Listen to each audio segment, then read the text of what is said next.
प्यारे साथियों, मेरे चैनल बालाजी महाकाल में आपका स्वागत है। साथियों, अगर आप हमारे चैनल पर नए हैं तो कृपया सब्सक्राइब करें ताकि आने वाली वीडियो का अपडेट आपको सबसे पहले मिल सके। साथियों, अगर कहानी आपको अच्छी लग रही है तो लाइक करें और शेयर करें, जिससे हमारा मनोबल बढ़ता है। अध्याय 121 रसातल से दहाड़। तुम सब नरक में जा सकते हो। विपिन अचानक गड़गड़ाहट की आवाज के साथ भूत की तरह उन 6 सोने के नकाबपोश हत्यारों के पास से निकल गया। इससे पहले कि डाकब्लेडर के सिर सहित ये 6 सुनहरे नकाबपोश हत्यारे कोई प्रतिक्रिया दे पाते, उनका गला रुंध गया और फिर उनकी आवाज और सांस दोनों गायब हो गईं। जब विपिन आत्मा भक्षी गुप्त कौशल का उपयोग कर रहा था तो उसने बैंगनी नकाबपोश हत्यारे को लगभग हरा दिया। इन सोने नकाबपोश हत्यारों को मारना उसके लिए बहुत आसान था। क्या आपको लगता है आप बच सकते हैं? यज्ञधर ने एक गहरी सांस ली और अपने काले वस्त्र की ओर देखा। फिर उसने विपिन का पीछा किया जहां तक उन सोने के नकाबपोश हत्यारों की हानि का सवाल था, यह उसके लिए महत्वपूर्ण नहीं था। उन 6 स्वर्ण नकाबपोश हत्यारों को मारने के बाद विपिन जंगल में भाग गया, लेकिन यज्ञधर जंगल के ऊपर हवा में खड़ा दिखाई दिया। एक हवा में खड़ा था जबकि दूसरा अपनी उपस्थिति छिपाने के लिए पेड़ों का उपयोग करके तेजी से जंगल से भाग रहा था। वे 2 भयानक आभाएं दूर तक चली गईं। क्वाइट मून झील के पास गोल्डकोर क्षेत्र के बहुत से योद्धाओं ने देखा कि क्या हो रहा था। जो घटनाएं उन्होंने देखी उससे उनके दिलों में भारी लहरें पैदा हो गईं। उन्होंने अभी क्या देखा? कुल मिलाकर 10 नकाबपोश हत्यारे तलवारबाज को मारने आए, लेकिन वे सभी मारे गए। उनमें से एक भी जीवित नहीं बचा। तभी बैंगनी रंग का नकाबपोश एक हत्यारा सामने आया और उसने विपिन के खिलाफ व्यक्तिगत रूप से लड़ाई की। लेकिन परिणाम ये हुआ कि वह हार गया और वर्तमान में जमीन पर एक विशाल गड्ढे में गिर गया। यह अभी भी स्पष्ट नहीं था कि वह जीवित था या मृत। किस कारण से कुछ 100 मीटर के भीतर की भूमि सूख गई और भूरी हो गई और इतनी आसानी से अपनी जीवन शक्ति खो बैठी। फिर एक दूसरा बैंगनी नकाबपोश हत्यारा यज्ञधर सामने आया, जो वास्तव में ब्लिज़र्ड सिटी का गवर्नर था। बम की तरह ये दृश्य इन योद्धाओं के दिमाग में फूट रहे थे और वे सोच में पड़ गए। कोई रास्ता नहीं था। बहुत अद्भुत। प्रत्येक दृश्य अविश्वसनीय रूप से अद्भुत था। यज्ञधर अब भी तलवारबाज का पीछा कर रहा था। जल्दी करें, आइए उनका अनुसरण करें। जल्दी करो और चलो देखते हैं कि तलवारबाज बच पाता है या नहीं। हाँ, क्या अभूतपूर्व लड़ाई है। यह मंगेश के साथ लड़ाई से कहीं अधिक रोमांचक थी। जल्दी करें ताकि हम जा सकें। बड़ी संख्या में योद्धा सहसा विपिन और यज्ञधर का पीछा करते हुए इस प्रकार उमड़ रहे थे मानो वे ज्वार हों। विपिन, कृपया तेजी से भागो और भाग जाओ, कृपया, रोशनी प्रार्थना कर रही थी और अपने खूबसूरत हाथों को भींचकर सबसे आगे पहुंच गई थी। एक जंगल में झपट्टा मारना। जब विपिन ने अपने शरीर को इतनी तेजी से हिलाया कि भाले की भयानक परछाइयां उस पेड़ पर गिरीं जिस पर वह खड़ा था, हमले की जबरदस्त शक्ति के कारण बड़ा पेड़ और उसके आसपास के अन्य पेड़ टूट गए। उसका चेहरा लाल था और उसकी त्वचा के नीचे टेंडन उभरे हुए थे, लेकिन विपिन की आंखों में अभी भी जीवित रहने की प्रबल इच्छा देखी जा सकती थी। मेरे पास अभी भी जीवित रहने का मौका है। अभी भी मौका है।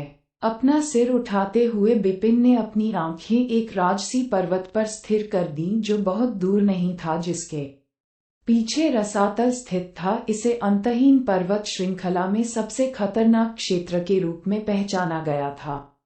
रसातल दूसरों के लिए एक मृत अंत हो सकता है, लेकिन उसके लिए ये जीवित रहने का आखिरी मौका था। विपिन पागलों की तरह दिल में दहाड़ रहा था, पकड़ो पकड़ो। आत्मा भक्षी गुप्त कौशल का उपयोग बंद करने के बाद उनकी आभा में गिरावट आई थी, लेकिन कौशल के उपयोग से शक्ति में अविश्वसनीय रूप से भारी वृद्धि के कारण होने वाली क्षति दिखाई देने लगी थी। उसे ऐसा महसूस हुआ जैसे उसके आंतरिक अंग एक अभूतपूर्व पीड़ा के साथ जल रहे थे। ये दर्द एक सामान्य व्यक्ति के लिए इतना तीव्र था कि इसे यांग शून्य क्षेत्र के उन विशेषज्ञों के लिए भी सहन नहीं किया जा सकता था जो बेहद भयावह थे। अपने दांतों और हाथों को भींच रहे थे। बिपिन ने खुद को स्पष्ट रखने पर ध्यान केंद्रित किया। उनके नाखून पहले से ही उनके मांस में धंस रहे थे क्योंकि उन्होंने अपना आखिरी प्रयोग किया था रसातल की ओर डगमगाने की थोड़ी ताकत। अंततः वह दो पहाड़ों के बीच स्थित रसातल के सामने राजसी पर्वत की चोटी पर पहुंच गया। जब तक वह नहीं आ गया तब तक उसने चलना बंद नहीं किया। हुश! लेकिन यज्ञधर भी ठंडी आंखों से बिपिन को घूरता हुआ आ पहुंचा। उसके पीछे बहुत से योद्धा भी चल रहे थे। उन सभी की निगाहें बिपिन पर टिकी हुई थीं। उन सभी के चेहरे पर जटिल भाव थे जो सबसे बढ़कर उनकी आहों दया और करुणा को व्यक्त करते प्रतीत होते थे। सबको अच्छी तरह मालूम था कि बिपिन को एक कोने में धकेल दिया गया है। उसके पीछे रसातल था जो किसी को भी डरा सकता था। उसके सामने यांग शून्य क्षेत्र का एक प्रसिद्ध विशेषज्ञ यज्ञधर खड़ा था। उसके पास कोई मौका नहीं बचा था। 10 स्वर्ण नकाबपोश हत्यारों ने 2 बैंगनी नकाबपोश हत्यारों के साथ मिलकर इस समूह का गठन किया जो यांग शून्य क्षेत्र के एक विशेषज्ञ को मारने के लिए पर्याप्त था। प्रारंभिक स्वर्ण कोर क्षेत्र में एक बच्चे के रूप में आपको हमारे ब्लड फेदर टॉवर के हाथों मरने पर गर्व होना चाहिए। यज्ञधर ने ठंडी आंखों से बिपिन को घूरते हुए कहा, अब बस इतना ही बाकी रह गया है कि आप अपनी मृत्यु को आज्ञाकारी रूप से स्वीकार कर लें। यज्ञधर बोलते बोलते बिपिन के पास आ रहे थे। बिपिन को अपने गले में कुछ उछाल महसूस हुआ। फिर उसने खांसते हुए मुंह से खून का घूंट भर लिया। अपने मुंह से खून पोंछने के बाद उसने यज्ञधर की ओर देखा जो उसके करीब आ रहा था। उसके होंठ एक अजीब सी मुस्कान से भर गए थे। क्या तुम्हें लगता है कि तुम मुझे अकेले मार सकते हो? हा हा हा हा। बिपिन लगभग उन्मत्त हंसी में फूट पड़ा। मेरी जान स्वर्ग, पृथ्वी या कोई और ले सकता है, लेकिन केवल ब्लड फेदर टावर के लोगों को कभी भी मुझे मारने की अनुमति नहीं दी जाएगी। इतना कहकर बिपिन ने उपस्थित सभी लोगों की ओर देखा, फिर पीछे हटकर रसातल की ओर दौड़ा और उसमें कूद पड़ा। एक पल में बिपिन रसातल से आने वाली ठंडी हवा से अभिभूत हो गया, लेकिन वह अधिक इच्छा से भरे हुए आकाश और पृथ्वी पर गरजने लगा। यहाँ तक कि अगर नीले समुद्र से एक ड्रैगन निकलता है तो भी मेरे मन में वो ताई के लिए कोई अच्छी भावना नहीं होगी। जिस दिन मैं लौटूंगा उसी दिन तुम सभी राक्षस मर जाएंगे। यदि मैं इसके माध्यम से जीवित रहता हूं तो वापस आने पर निश्चित रूप से ब्लड फेदर टॉवर को उल्टा कर दूंगा। उसकी चीख ने रसातल को इतना गूंज दिया कि वह अनंत आकाश में गूंज उठी और एक स्थायी प्रतिध्वनि छोड़ गई। आसमान भी कांप रहा था। ये भूमि से गूंज उठा। सारा स्वर्ग और पृथ्वी सदमे में था। कई योद्धा रसातल के पास एकत्र हुए। वे इस समय पीले पड़ गए थे क्योंकि वे लगातार अपने दिमाग में बिपिन के शब्दों की गूंज सुन सकते थे। जिस दिन मैं लौटूंगा उसी दिन तुम सभी राक्षस मर जाएंगे। उस क्षण सभी की सांसें थम गईं और गहरी शांति में डूब गए। क्या वह सचमुच वापस आएगा? एक योद्धा बुदबुदाया। उसके बगल में एक बूढ़ा हट्टा कट्टा आदमी खड़ा था जिसने अपना सिर हिलाया और कहा कि अगर वह मर गया तो सब कुछ यहीं खत्म हो जाएगा, लेकिन अगर कोई ऐसा दिन आया जब वह वास्तव में वापस लौटा तो मुझे डर है कि ब्लड फेदर टॉवर खत्म हो जाएगा। अध्याय 122 पागल प्रतिशोध। संपूर्ण रसातल मृत मौन से भरा हुआ था। यज्ञधर आगे बढ़े और धीरे धीरे रसातल की ओर चले। गहरी खाई को देखते हुए उनकी आंखें ठंडी हो गईं। रसातल में गिरना मेरे लिए तो क्या तुम्हारे लिए भी एक मौत का जाल है। आप इससे बचे रहना चाहते हैं और वापस आ जाओ। कितना मूर्ख और भोला। यज्ञधर ने खर्राटे भरते हुए कहा। विपिन ने क्या कहा इसकी उन्हें बिल्कुल भी परवाह नहीं थी। यज्ञधर सहसा ठंडे स्वर में बोला। यमल संदेह से भर गया। उसने मुड़कर देखा तो काले कपड़े वाली लड़की रोशनी से एक भयानक आभा निकल रही थी। उसकी सुंदर और लुभावनी आंखें उस पल में जमी हुई थीं। अपने मालिक से कहो, रोशनी ने थोड़ी कांपती आवाज के साथ ठंडे स्वर में कहा। आज से ब्लड फेदर टावर पर शांति नहीं रहेगी। यज्ञधर की अभिव्यक्ति धूमिल हो गई। अगर कोई और ऐसा कहता तो यज्ञधर उसे तुरंत मार देता, लेकिन ये रोशनी थी। ब्लड फेदर टावर एक शक्तिशाली समूह था, लेकिन वह केवल देवभूति राजवंश में था। देवभूति राजवंश के बाहर एक विशाल दुनिया थी जिसमें कई शक्तियां थीं जो ब्लड फेदर टावर से भी अधिक मजबूत थीं। उससे निकलने वाली विशेष आभा को देखने के बाद उसके मन में हल्का सा अनुमान लगा कि वह कौन है, इसलिए उसने उसे मारने की हिम्मत नहीं की। फिर भी उसने अभी अभी जो कुछ कहा था उसकी उसने ज्यादा परवाह नहीं की। रोशनी की पृष्ठभूमि वास्तव में बहुत मजबूत थी, हालांकि ब्लड फेदर टावर की पृष्ठभूमि इतनी सरल नहीं थी। मैं इंतजार करूंगा और देखूंगा, यज्ञधर ने कहा। फिर वह जाने के लिए मुड़ा। यज्ञधर के चले जाने के बाद रसातल के आसपास के क्षेत्र में हाहाकार मच गया। अगले दिन क्वाइट मून लेक पर 2 शिखर युद्धों की खबर तेजी से पूरे देवभूति राजवंश में तूफान की तरह फैल गई। देवभूति राजवंश के लोग सदमे में थे। देवभूति राजवंश में वाणिज्य के शीर्ष चैम्बर ग्लेडिएटर एरेना ने बहुत पहले से एक मिलेनियम क्रॉनिकल संकलित किया था। इसमें लगभग 1000 वर्षों तक देवभूति राजवंश में हुई हर प्रभावशाली घटना को दर्ज किया गया था। उस दिन मिलेनियम क्रॉनिकल में एक और घटना दर्ज की गई थी। शांत चंद्रमा झील के पास 2 शिखर युद्ध हुए। इसमें न केवल ब्लैक वाटर लोट्स की लड़ाई को विस्तार से दर्ज किया गया, बल्कि उस रात हुई लड़ाई को भी दर्ज किया गया। दोनों लड़ाइयों का ध्यान एक ही व्यक्ति पर था, तलवारबाज। मिलेनियम क्रॉनिकल में स्वॉर्ड्समैन के बारे में यही लिखा गया था। तलवारबाज आरंभिक स्वर्ण कोर क्षेत्र का एक योद्धा और एक असाधारण प्रतिभा जिसने एक ही समय में 3 तलवार सार को अत्यंत उच्च स्तर पर पकड़ लिया। ब्लैक वाटर लोट्स की लड़ाई में उनका मुकाबला मंगेश से हुआ, जो अर्थी ड्रैगन सूची में 22वें स्थान पर थे। अंत में मंगेश हार गए।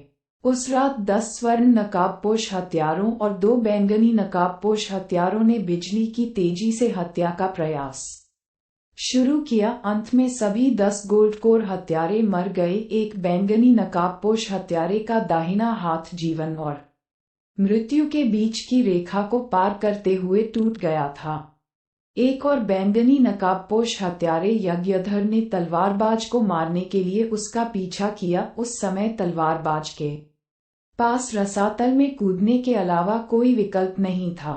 एक जीनियस गिर गया। अफसोस की बात है, दुर्भाग्य से ग्लेडिएटर एरेना के मिलेनियम क्रॉनिकल में बिपिन की अद्वितीय प्रतिभा के रूप में बहुत प्रशंसा की गई थी, लेकिन दुर्भाग्य से उन्हें रसातल में कूदने के लिए मजबूर होना पड़ा। सभी की राय में रसातल में गिरने का मतलब मौत था। देवभूति राजवंश के बड़ी संख्या में योद्धाओं को इसका दुख हुआ। साथ ही रसातल में कूदने पर बिपिन ने जो कहा वह भी देवभूति राजवंश में फैल गया। जिस दिन मैं लौटूंगा उसी दिन तुम सभी राक्षस मर जाएंगे। उनकी इस बात से कई लोग हैरान रह गए और उन पर तरस खाया। कुछ नवयुवक जिनकी महत्वाकांक्षा थी वे ये सुनकर बहुत प्रेरित हुए। उन्हें ये भी आशा थी कि एक दिन बिपिन अपनी तलवार के साथ वापस आएगा और सभी बुरे लोगों को मार डालेगा। ड्रैगन पैलेस में बूम एक भयानक आभा उभर रही थी और साथ ही हत्या के इरादे की एक मोटी धारा बाहर निकल रही थी। पैलेस मास्टर व्हाइट सफेद पोशाक में एक सुंदरी ड्रैगन पैलेस के ऊपर हवा में खड़ी थी। उसकी आंखें गुस्से से जल रही थीं। ड्रैगन पैलेस के सभी टेम्पल मास्टर बाहर आ गए। तेज आवाज ने पूरे ड्रैगन पैलेस को चौंका दिया। हुश हुश हुश हुश। ड्रैगन पैलेस के सभी कोनों से आकृतियां तेजी से प्रकट हुईं। उन सभी ने वर्ल्ड वॉक का उपयोग किया और जल्दी से पैलेस मास्टर वाइट के पास एकत्र हो गए।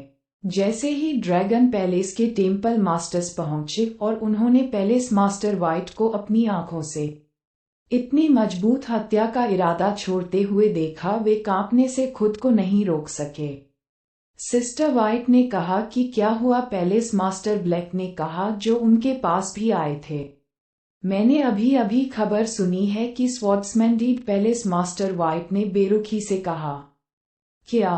तलवार ले जाने वाला वह छोटा लड़का? अचानक उसके चारों ओर एक गर्मागर्म चर्चा शुरू हो गई। टेम्पल मास्टर्स अच्छे नहीं लग रहे थे।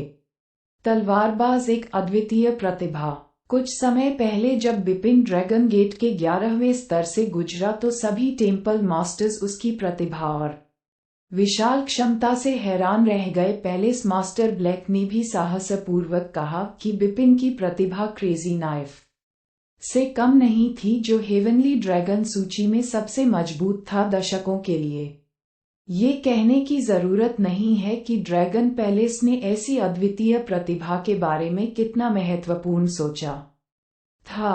यहाँ तक कि कुछ दिन पहले भी 2 पैलेस मास्टर्स और अन्य टेम्पल मास्टर्स ने आधिकारिक व्यवसाय पर चर्चा करते समय सावधानीपूर्वक चर्चा की थी कि भविष्य में तलवारबाज की खेती कैसे की जाए। लेकिन अब इससे पहले कि वे अपनी योजना के अनुसार उसे विकसित कर पाते, उन्होंने सुना कि तलवारबाज की मृत्यु हो गई। वे कैसे चौंके नहीं होंगे? कैसे कर सकता है? तलवारबाज को मारने वाले blood feather tower palace master white से आए थे, जिन्होंने अचानक अपना सिर उठाया और ठंडे स्वर में कहा, रक्त पंख टॉवर, क्या ये वो हैं? लानत है कि उन्होंने हमारे शिष्यों की हत्या करने का साहस किया। मंदिर के स्वामी अपने क्रोध को रोकने में असमर्थ थे। गोल्डन ड्रैगन पैलेस और ब्लड फेदर टॉवर दोनों देवभूति राजवंश में शक्तिशाली ताकतें थीं। गोल्डन ड्रैगन पैलेस का मूल ड्रैगन पैलेस था। आमतौर पर वे एक दूसरे के साथ हस्तक्षेप नहीं करते थे और ब्लड फेदर टॉवर ने पहले कभी जानबूझकर ड्रैगन पैलेस के किसी शिष्य की हत्या नहीं की थी, लेकिन इस बार उन्होंने ऐसा किया। उन्होंने ड्रैगन पैलेस के एक सामान्य शिष्य को ही नहीं, बल्कि इस वर्ष के शिष्यों में सबसे प्रतिभाशाली और उत्कृष्ट प्रतिभा को मार डाला। एक अद्वितीय प्रतिभा जिससे उन सभी को बहुत उम्मीदें थीं। ड्रैगन पैलेस के शिष्यों की हत्या ड्रैगन पैलेस के प्रति सीधा उकसावा है। इस साल ड्रैगन पैलेस में तलवारबाज सबसे मजबूत प्रतिभा है, जिसके पास क्रेजी नाइफ जितना मजबूत बनने या यहाँ तक कि उच्च स्तर तक पहुंचने का मौका है। हालांकि ब्लड फेदर टॉवर ने उसे मार डाला। एक असाधारण प्रतिभा चली गई। पैलेस मास्टर वाइट का चेहरा ठंडा था और हत्या का इरादा जो उसके पास से निकला वह लगभग इतना तेज था कि उसे हथियार के रूप में इस्तेमाल किया जा सकता था। पैलेस मास्टर वाइट को बिपिन से सबसे अधिक उम्मीदें थीं, यहाँ तक कि ड्रैगन गेट के 11वें स्तर से गुजरने से पहले ही उसने बिपिन को व्यक्तिगत रूप से ढूंढ लिया था, जब उसे लगा कि वह गलत रास्ते पर जा रहा है। हालांकि जब उसे पता चला कि बिपिन सही था तो वह उसके लिए बहुत आश्चर्यचकित और खुश हुई, और जब उसने सुना कि बिपिन की मृत्यु हो गई तो वह सबसे अधिक दुखी भी हुई। ऐसा लगता है कि हमारा ड्रैगन पैलेस बहुत लंबे समय से शांत रहा है, फायर टेम्पल के टेम्पल मास्टर याओ ने कहा, जिनकी आंखें डरावनी थीं। ड्रैगन पैलेस की एक असाधारण प्रतिभा की हत्या कर दी गई। अगर हम ये दिखावा करेंगे कि हम नहीं जानते तो देवभूति राजवंश में यह एक मजाक होगा। कहने को कुछ नहीं, हमें बदला लेना है। हाँ, हमें बदला लेना है और उन्हें दर्दनाक सबक सिखाना है। जल्द ही पैलेस मास्टर वाइट ने ड्रैगन पैलेस के कई विशेषज्ञों का नेतृत्व किया और पूरे देवभूति राजवंश में जाकर ब्लड फेदर टॉवर के प्रति खूनी बदला लिया। अध्याय 123 पूर्वजों की भूमि। ये संदेश मिलने के बाद कि बिपिन का निधन हो गया है, ड्रैगन पैलेस के वरिष्ठ नेता और उनके दोस्त दोनों गुस्से में थे। जागीर के एक कमरे में जहां बिपिन रहता था। टकराना। वरियाम ने एक मेज पर जोरदार प्रहार किया और उसकी आध्यात्मिक शक्ति के विस्फोट से मेज तुरंत टूट गई। उसी समय हवा की लहरें तेजी से आसपास में फैल गईं। तीसरा भाई, उसकी मौत कैसे हो सकती थी? वरियाम का मोटा शरीर थोड़ा कांप रहा था और उसकी आंखों में गुस्सा था। उसका मजाकिया दिखने वाला चेहरा पहले से ही भयानक हो गया था। दीपेंद्र, वरियाम अचानक चिल्लाया। होश। एक बैंगनी रंग की आकृति कमरे में प्रकट हुई और सम्मानपूर्वक वारियम के सामने खड़ी हो गई।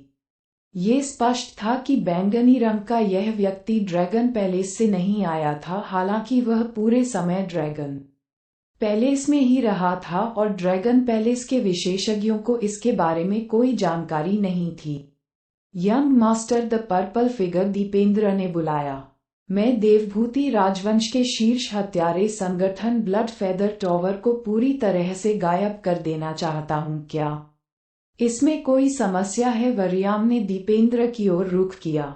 Blood feather tower. दीपेंद्र की भौहें थोड़ी सी सिकुड़ गईं। युवा मास्टर, देवभूति राजवंश हमारे नियंत्रण से बाहर है। मुझे इसकी कोई परवाह नहीं है। मैं केवल ये जानना चाहता हूँ कि तुम ऐसा कर सकते हो या नहीं। वरियाम गहरी आवाज में चिल्लाया। दीपेंद्र ने निर्णायक ढंग से हाँ में सिर हिलाया। तो फिर जैसा मैं कहता हूँ वैसा करो। वरियाम फिर गुस्से में चिल्लाया। हाँ। दीपेंद्र तुरंत चले गए। Blood feather tower. मेरे तीसरे भाई, वारियम ने हाथ जोड़ लिए, लेकिन अगले ही पल वह शांत हो गया। तियानान प्रांत में एक गोल्डन ड्रैगन सब्सिडियरी पैलेस के तहखाने में तीसरे भाई की मृत्यु हो गई। वह रसातल में कूद गया क्योंकि ब्लड फेदर टॉवर उसका पीछा कर रहा था। खून लाल वस्त्र पहने हुए और खून लाल कृपाण लेकर जेवियर यह खबर पाकर इतना क्रोधित हो गया कि उसकी हत्या का इरादा तुरंत फूट पड़ा और आसमान की ओर उड़ गया।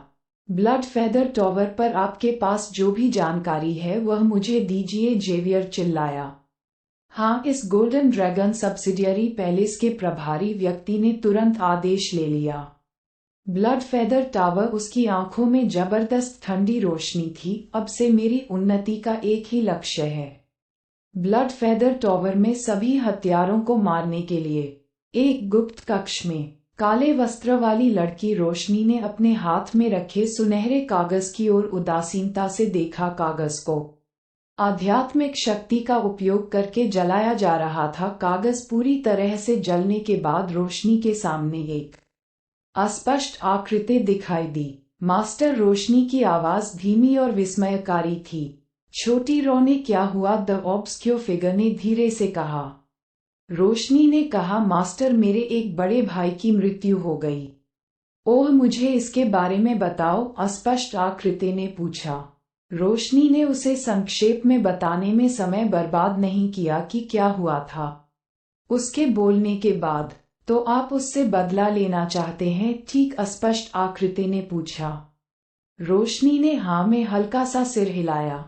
आप पहले सौम्य हुआ करते थे, लेकिन अब आप हत्या के इरादे से घिरे हुए हैं। ये स्पष्ट है कि आप अपने भाई को अपने दिल में बहुत महत्व देते थे। अस्पष्ट व्यक्ति मुस्कुराया और कहा कि मैं गार्ड के एक समूह को आने दूंगा और आपकी बात सुनूंगा। अब से वे रहेंगे आपकी रक्षा के लिए आपके साथ।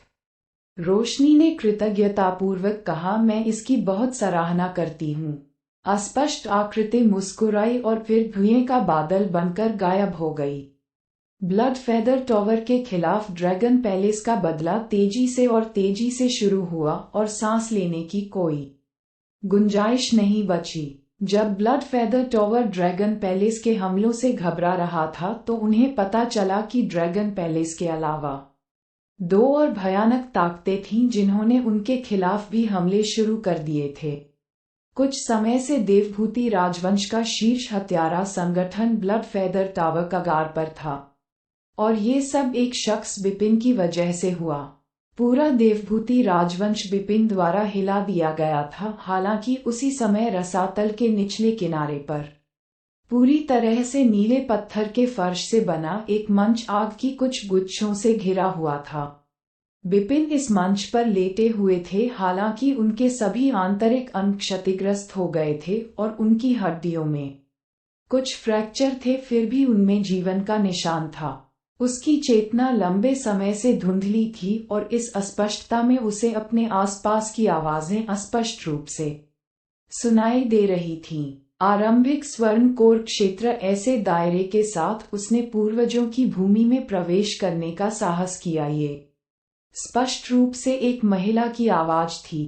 बड़ी बहन, क्या आपको एहसास नहीं है कि इस छोटे लड़के की शक्ल उस लड़के से काफी मिलती जुलती है जो कुछ साल पहले यहाँ आया था? एक और आवाज आई, लेकिन वह एक आदमी की कर्कश आवाज थी।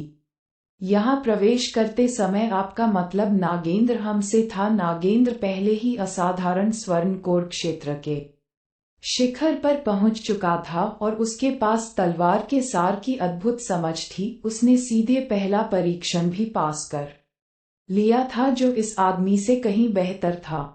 ये छोटा लड़का पूर्वजों की भूमि के 3 परीक्षणों में से पहले के लिए भी योग्य नहीं है। यदि यह उसके अंदर पूरी तरह से जागृत तलवार आत्मा के लिए नहीं था, तो मैं वास्तव में उसे अभी बाहर फेंकना चाहता हूँ और उसे खुद की रक्षा करने देना चाहता हूँ, महिला ने कहा। तो फिर अब आप क्या करना चाहते हैं? उस आदमी ने पूछा। उसे दिल ठीक करने वाली गोली खिलाओ और फिर उसे तलवार के मकबरे में ले जाओ और उसे 2 साल के लिए वहीं बंद कर दो। जिंदा या मुर्दा यह उस पर निर्भर करता है, महिला ने कहा। हाँ, उस आदमी ने कहा। बाद में बिपिन को पता चला कि कोई उनके पास आया और उन्हें उठा लिया। इस दबाव और उनकी हड्डियों के टकराने से अचानक दर्द बढ़ने लगा और वह पूरी तरह से कोमा में चले गए। बिपिन को होश आए 3 दिन हो चुके थे। एक सुनसान और विशाल खुली जगह में बिपिन लापरवाही से जमीन पर लेट गया। उसने धीरे से अपनी आंखें खोली, लेकिन उसने जो शून्य देखा वह बिना किसी रोशनी के अंधेरा था। उसने धीरे से अपनी उंगलियां उठाईं और फिर अपने ही गालों पर जोर से चुटकी काट ली। तुरंत उसके गालों में जलन होने लगी।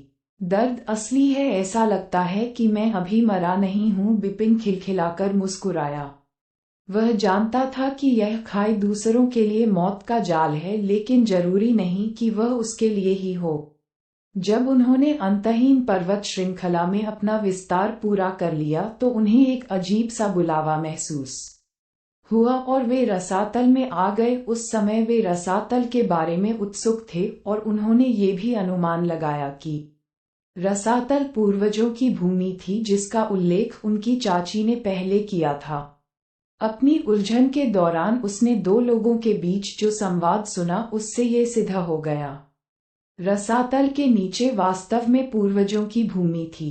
पूर्वजों की भूमि सभी बाहरी लोगों को बाहर कर देगी, लेकिन उसे बाहर नहीं करेगी, क्योंकि उसने पहले ही तलवार की आत्मा को जागृत कर लिया था और उसके पास ट्रिपल किल तलवार थी। अच्छा, मेरा शरीर अजीब था। बिपिन ने अपने शरीर को थोड़ा हिलाया, लेकिन उसे अजीब महसूस हुआ। उसने आत्मा भक्षी गुप्त कौशल को संचालित करने में अपनी सारी शक्ति लगा दी थी और वह इसके दुष्प्रभाव को जानता था। यह उल्लेख करने की आवश्यकता नहीं है कि इस बार उसने इसका उपयोग गंभीर रूप से घायल होने पर किया था। इससे उसे अधिक नुकसान होगा और उसे ठीक होने में 10 से 15 दिन लगेंगे। लेकिन अब कोमा में 3 दिनों के दौरान उन्हें जो चोटें लगी थीं वे लगभग ठीक हो गई थीं। अध्याय 124 तलवार का मकबरा। क्या यह उस दिल को ठीक करने वाली गोली का असर है? बिपिन ने मन ही मन सोचा। उसने अस्पष्ट बातचीत में ये भी सुना कि महिला ने उसे दिल ठीक करने वाली गोली खिलाने के लिए कहा था। सब कुछ पता लगाने के बाद बिपिन ने बचे हुए दर्द को जबरदस्ती सहन किया और अपने आसपास का निरीक्षण करते हुए खड़ा हो गया। यह क्या है? आसपास का नजारा देखने के बाद बिपिन दंग रह गए। एक विशाल बंजर भूमि में कुछ जीर्ण शीर्ण पत्थर की पट्टियां खड़ी थीं, लेकिन एक नजर में जमीन पर अनगिनत तलवार के निशान देखे जा सकते थे। हाँ, वे तलवार के निशान थे। तलवार सिद्धांत के विशेषज्ञों द्वारा उन्हें जानबूझकर छोड़ दिया गया था। तलवार के हजारों निशान मोटे तौर पर बिखरे हुए हैं। विपिन ने अचानक अपने बगल में तलवार के निशान को देखा, लेकिन इस नजर से वह तुरंत उसकी ओर आकर्षित हो गया। यह अतुलनीय रूप से हिंसक और तेज था, जिसमें उग्र अग्नि का एक मजबूत तलवार सार था, जिससे विपिन को झटका लगा। ये बहुत मजबूत है। जिस व्यक्ति ने इस तलवार के निशान को छोड़ा है, उसे तलवार के सार के रेजिंग फायर में एक मजबूत और भयानक समझ थी। इस तलवार के निशान का मालिक निश्चित रूप से ड्रैगन गेट के 13वें स्तर को पार कर सकता है, विपिन ने आश्चर्य में कहा। उसने उग्र अग्नि के तलवार सार को भी समझ लिया था, इसलिए जब इस तलवार के निशान को देखा जिसमें उग्र अग्नि के विशाल तलवार सार शामिल थे, तो वह अनुमान लगा सकता था कि तलवार का निशान छोड़ने वाला विशेषज्ञ कितना शक्तिशाली था। विपिन ने मुड़कर अपने बगल में एक और तलवार के निशान को देखा। एक ही झटके में धरती में सब कुछ समा गया। पृथ्वी का ये तलवार सार बहुत अद्भुत है। विपिन फिर एकदम स्तब्ध रह गया। उग्र आग की तलवार का सार और पृथ्वी की तलवार का सार तलवार के दो निशानों में निहित थे, जो आश्चर्यजनक रूप से मजबूत थे। लेकिन ये दो तलवार के निशान इस खुली जगह में हजारों तलवार के निशानों में से सबसे आम और अगोचर थे। विपिन ने अपना सिर उठाया और अवचेतन रूप से फिर से उसके सामने खड़ी पत्थर की पट्टियों को देखा। बंजर भूमि में 6 जीर्ण शीर्ण पत्थर की पट्टियाएं खड़ी थीं। प्रत्येक पत्थर की पट्टिया के बीच में एक बड़ा और स्पष्ट तलवार का निशान था, लेकिन ये 6 तलवार के निशान बंजर भूमि की जमीन पर मौजूद अन्य तलवारों की तुलना में कहीं अधिक शक्तिशाली थे। विपिन ने एक ही बार में जीर्ण शीर्ण पत्थर की गोलियों में से एक पर तलवार के निशान को देखा। ये विपिन ठीक सामने पड़ी पत्थर की गोली से चौंक गया। ये काफी सामान्य और जीर्ण शीर्ण था। पत्थर की पट्टिका के बीच में एक विशाल तलवार का निशान था, जो पूरे 3 मीटर लंबा था। बहुत ज्यादा। विपिन ने पत्थर की गोली के बीच में विशाल तलवार के निशान क्रॉसकट को देखा। वह ये भी कल्पना कर सकता था कि बहुत समय पहले कोई व्यक्ति जिसके पास अविश्वसनीय शक्ति थी, उसने अपनी तलवार को म्यान से खींचकर बेतरतीब ढंग से क्रॉसकट कर दिया था। पत्थर पर तलवार का निशान रह गया था, लेकिन पत्थर की पट्टिका बरकरार थी। उसकी शक्ति कितनी उत्कृष्ट थी। पृथ्वी का तलवार सार इस तलवार के निशान में वास्तव में वह सब कुछ शामिल है जो मैं पृथ्वी के तलवार सार के बारे में कल्पना कर सकता हूँ। रहस्यमयता, गहराई, विशाल और असीमता, यहाँ तक कि इसमें सब कुछ शामिल है। आंधी का तलवार सार, आंसू, पंचर और धुंध, सब कुछ भी इसमें है। प्रचंड अग्नि का तलवार सार, जलबूंद का तलवार सार। विपिन एकदम सदमे में था। उनके विचार में इस तलवार में 4 तलवारों के सार की सारी रहस्यमयता पूरी तरह समाहित थी। इससे भी महत्वपूर्ण बात यह थी कि चारों तलवारों के सार पूरी तरह से संयुक्त थे। 4 तलवार सार पूरी तरह से संयुक्त। विपिन पूरी तरह से जुनूनी था। यह इतना अद्भुत था। ऐसी तलवारबाजी उसकी कल्पना से परे थी। अपने जुनून में वह अपनी ट्रिपल किल तलवार को बाहर निकालने और अपनी तलवार चलाने की कला का अनायास अभ्यास करने से खुद को नहीं रोक सका। उसके विचार और चेतना तलवार के निशान में और अधिक गहराई तक डूब गए। बंद करो इसे, विपिन अचानक चिल्लाया। इस बीच जब तक विपिन ने अपना होंठ नहीं काटा और खून बहने लगा, तब तक वह खुद को जुनून से मुक्त नहीं कर सका। कितना खतरनाक, कितना खतरनाक। विपिन ने अपनी कमर झुका ली और अपने हाथों को घुटनों पर रख लिया और जोर जोर से सांस लेने लगा। उसके पूरे शरीर पर ठंडा पसीना बह रहा था। मैं लगभग मंत्रमुग्ध हो गया था। विपिन ने फिर से अपने सामने पत्थर की पट्टियों को देखकर अपना सिर उठाया। हालांकि उसने अब उन तलवार के निशानों पर बिना सोचे समझे ध्यान करने की हिम्मत नहीं की। अधिक मजबूत पत्थर की पट्टियों पर तलवार के कुछ निशान बहुत गहरे और घृणित थे। वह तलवार के सार की अपनी वर्तमान समझ के साथ उन पर ध्यान देने के लिए बिल्कुल भी योग्य नहीं था। यदि वह इस तरह जबरदस्ती ध्यान करता तो वह पूरी तरह से मोहित हो जाता और उसमें खो जाता। अंत में वह अपनी तलवार के सार के साथ साथ अपने सच्चे इरादे को भी खो देता। यह पागलपन था। पत्थर की पट्टियों पर तलवार का सार बहुत गूढ़ और भयानक है। अगर मैं अब ध्यान करता हूँ तो ये खुद को मारने से अलग नहीं है। बिपिन ने अपना सिर हिलाया, फिर थोड़ी देर बाद वह लगभग पागल स्थिति से पूरी तरह से उबर गया। गहरी सांस लेने के बाद उसने उस क्षेत्र का फिर से निरीक्षण किया। ये तलवार का मकबरा है, जिसे देखकर बिपिन हृदय की गहराइयों से आश्चर्य से भर गया। बहुत अद्भुत। तलवार के हजारों निशान, हरेक पर सच्चे तलवार सिद्धांत के सर्वोच्च विशेषज्ञ द्वारा छोड़े गए थे। प्रत्येक तलवार के निशान में निहित तलवार के सार की समझ बेहद गहरी थी। प्रत्येक तलवार का निशान इतना गहरा था कि वह लंबे समय तक इसका अध्ययन करने में डूबा रहा। चौंकने के बाद बिपिन को परमानंद की लहर महसूस हुई। इस तलवार सार में पानी की बूंद का तलवार सार शामिल है। इसमें उग्र अग्नि और पृथ्वी के दोनों तलवार सार शामिल हैं। यह इन दो तलवार सार को पूरी तरह से जोड़ता है। ये तलवार का निशान मनमाना और भयंकर है। इसमें किस प्रकार की तलवार का सार है, ये पृथ्वी, अग्नि, जल या वायु जैसा महसूस नहीं होता है, लेकिन क्या शक्ति अधिक मजबूत नहीं लगती है? बिपिन इन तलवारों के पास खड़ा था। वह खुद को अपनी ट्रिपल किल तलवार निकालने से नहीं रोक सका और कभी कभी खुद को उसमें खोने का अभ्यास करता था। बिपिन के विचार में उसके सामने तलवार के ये निशान ड्रैगन पैलेस के 3 खजाने वाले स्थानों से भी अधिक कीमती थे। तलवार सिद्धांत के योद्धाओं के लिए खेती करने के लिए यह वास्तव में सबसे वांछनीय स्थान था।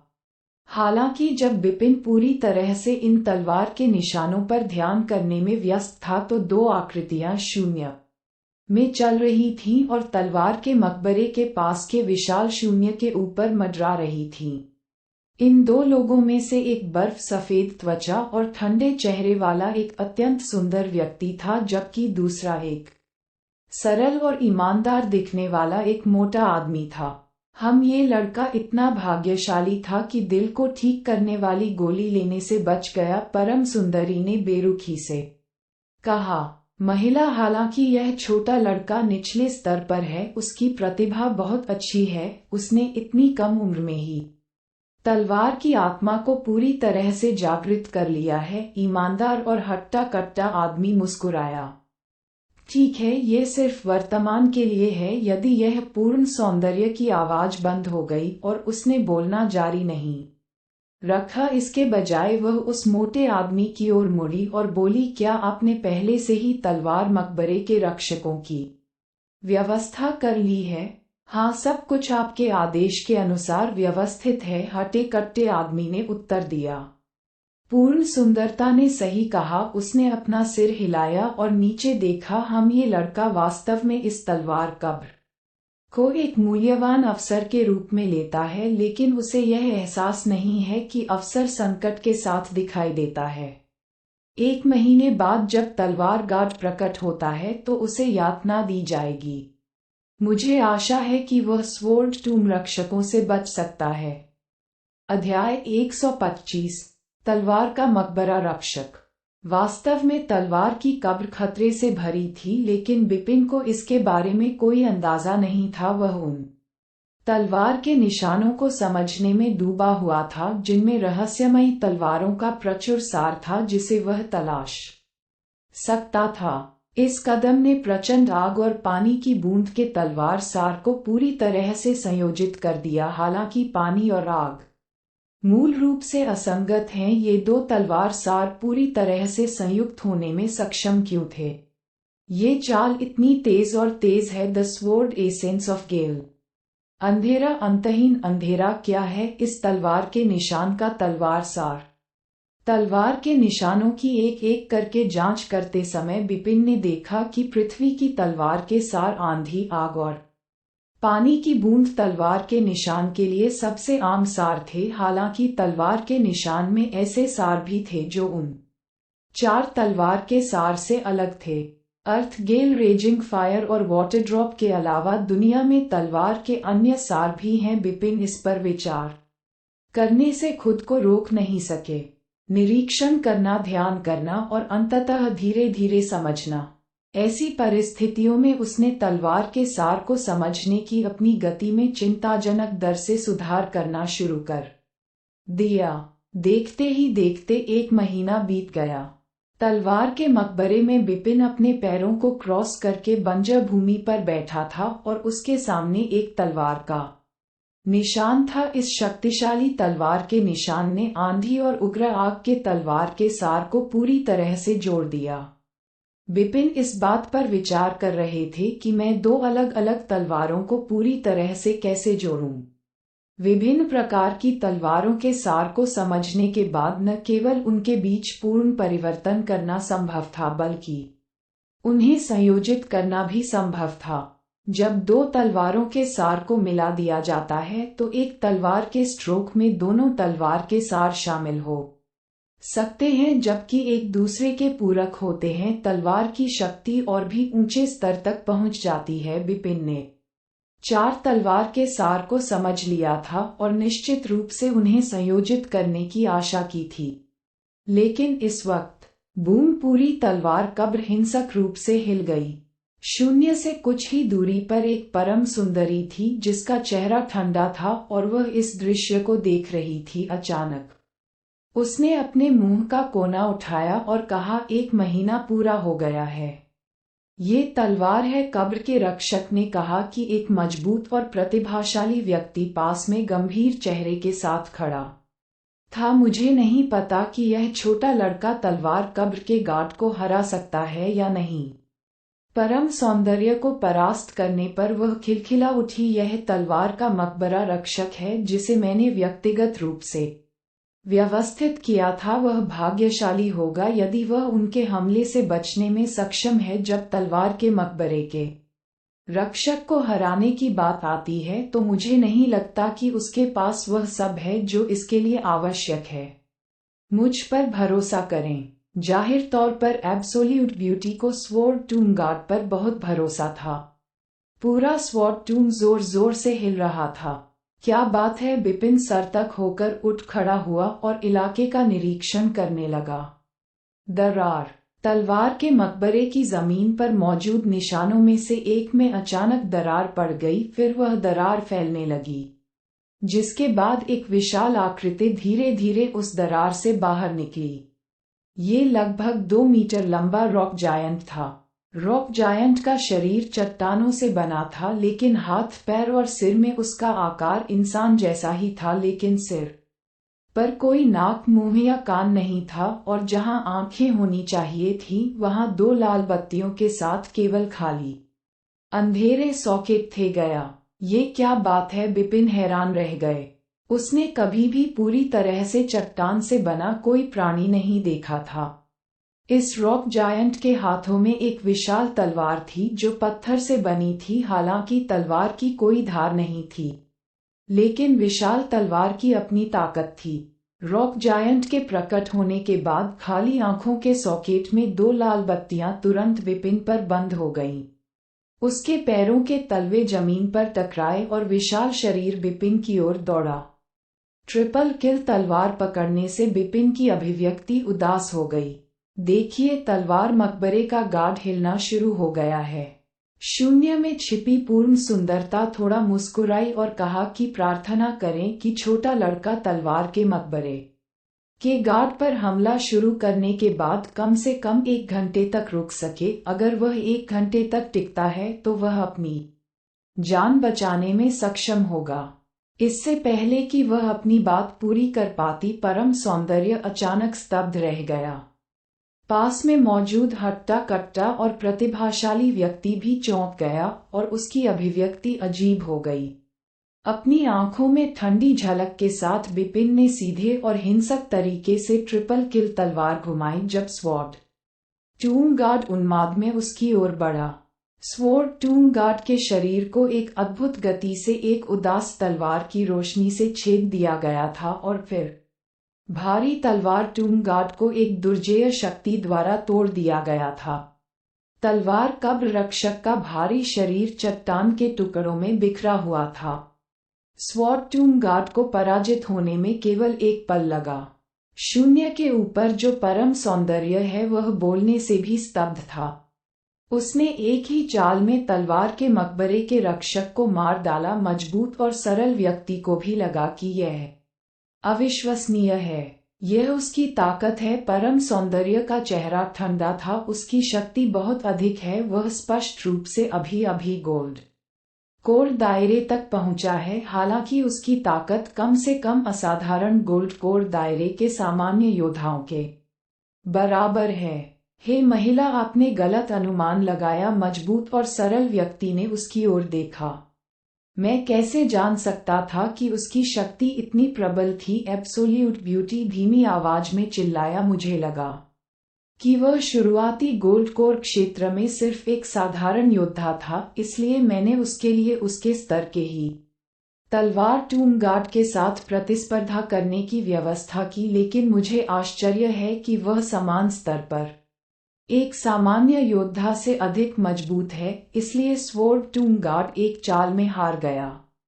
स्वॉर्ड टूम गार्ड का जन्म अचानक नहीं हुआ था। ये वास्तव में इस पूर्ण सुंदरता द्वारा व्यवस्थित किया गया था।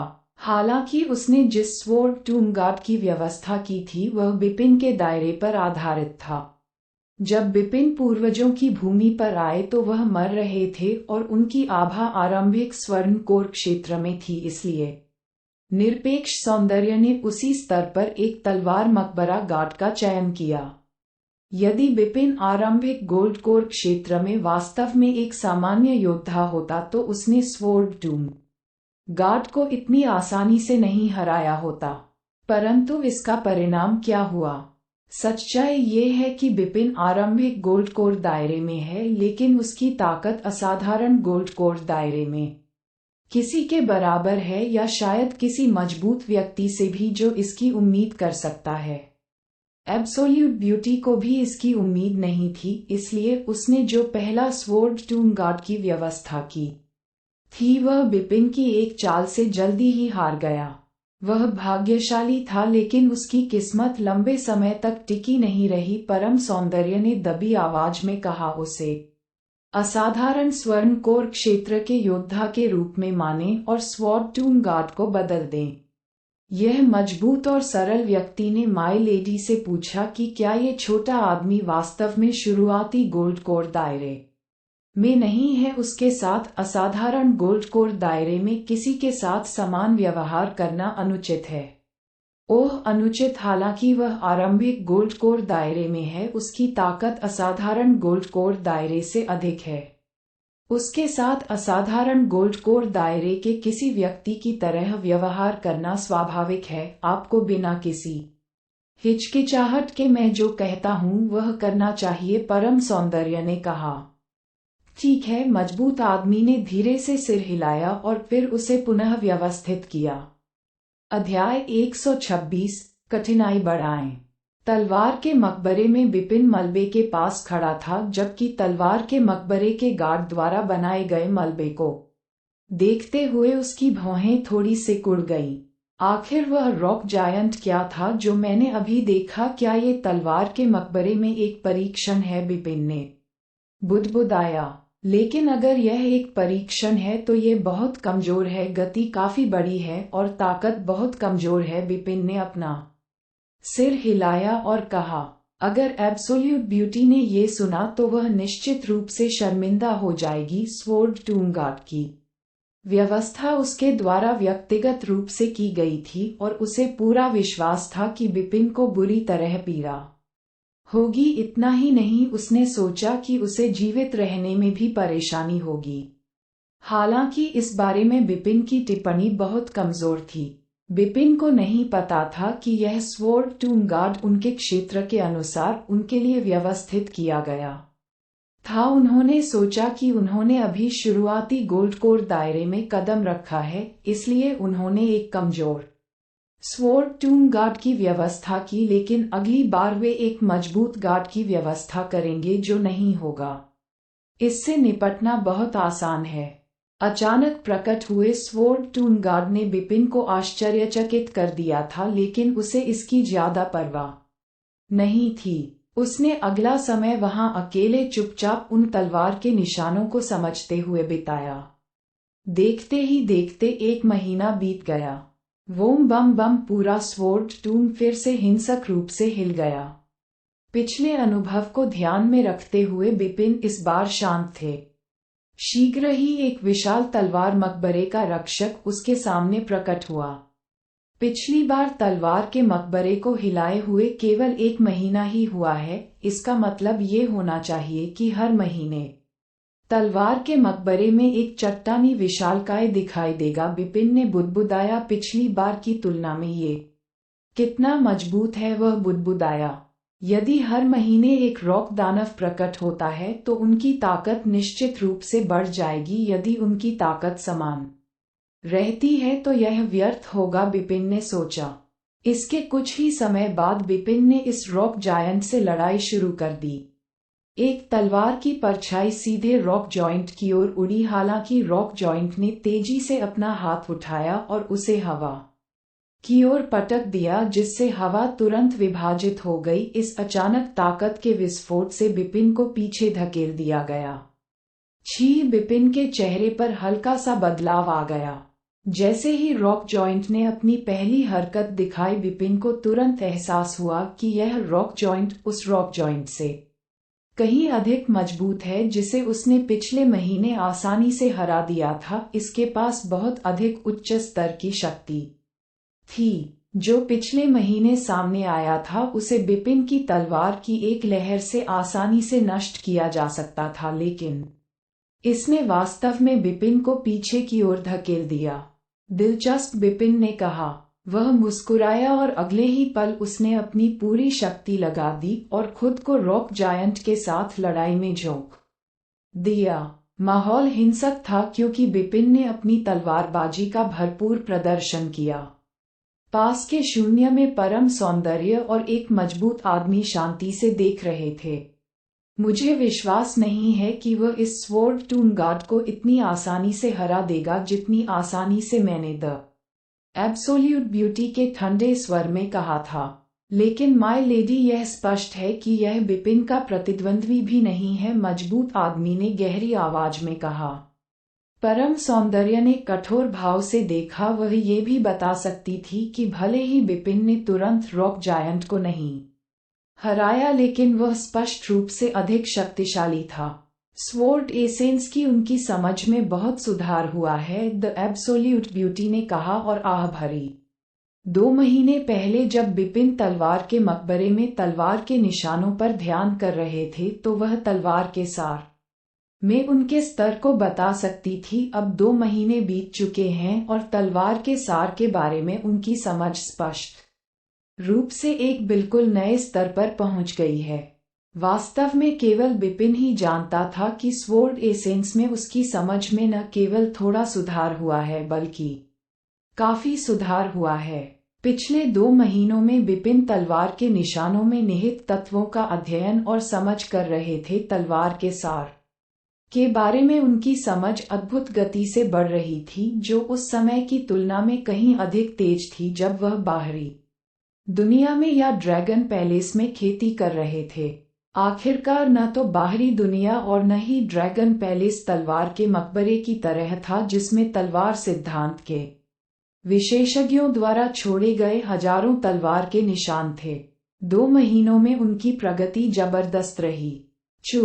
एक तलवार की परछाई रॉक जॉइंट की तलवार के ऊपर से उछली, तभी बिपिन की तलवार एक सांप की तरह टकराई और सीधे रॉक जॉइंट की मजबूत बांह में जा लगी, जिससे उसकी बांह से मलबा नीचे गिर गया। फिर बिपिन के एक साधारण प्रहार से रॉक जॉइंट नीचे गिर गया। इस रॉक जायंट की तलवार के सार की समझ औसत है, लेकिन उसकी ताकत और गति भयानक है। हालांकि वह औसत गोल्ड कोर योद्धा की तुलना में बहुत अधिक मजबूत है। बस समग्र ताकत के बारे में बात करते हुए उसे मंगेश बिपिन से अधिक मजबूत होना चाहिए। जो बुदबुदाया।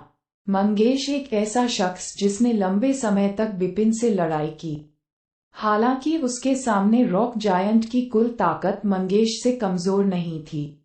यदि ये 2 महीने पहले होता तो बिपिन इस रॉक जायंट के खिलाफ संघर्ष करता, लेकिन अब झपट्टा मारना। एक तलवार की रोशनी अद्भुत गति से चमकी जो आसानी से रॉक जॉइंट की तलवार के पास से गुजर गई। एक त्वरित वार के साथ रॉक जॉइंट की पूरी बांह टूट गई। इसके बाद तलवार का एक और वार सीधे जॉइंट के सिर पर गिरा।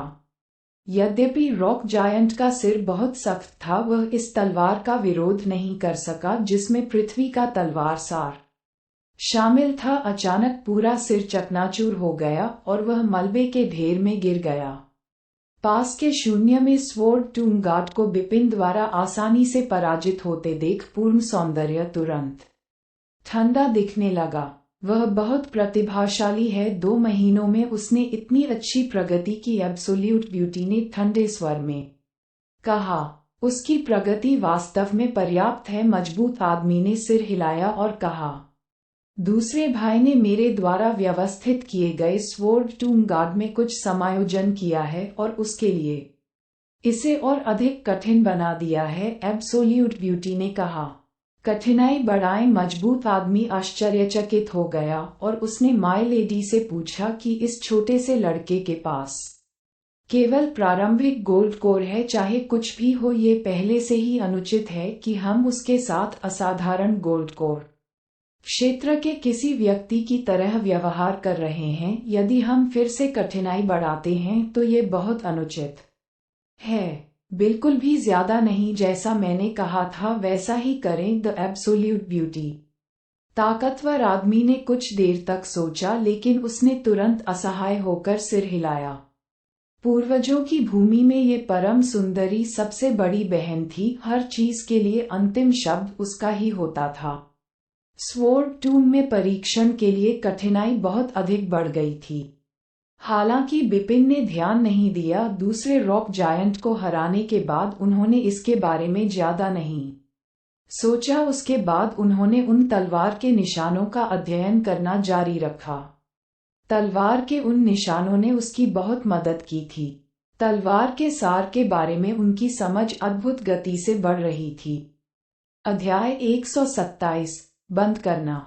जिस समय बिपिन पूर्वजों की भूमि के तलवार मकबरे में रुके थे, उस दौरान देवभूति राजवंश पूरी तरह से अराजकता में था। खूनी बारिश में नहाया हुआ था और जानलेवा हवा से भरा हुआ था।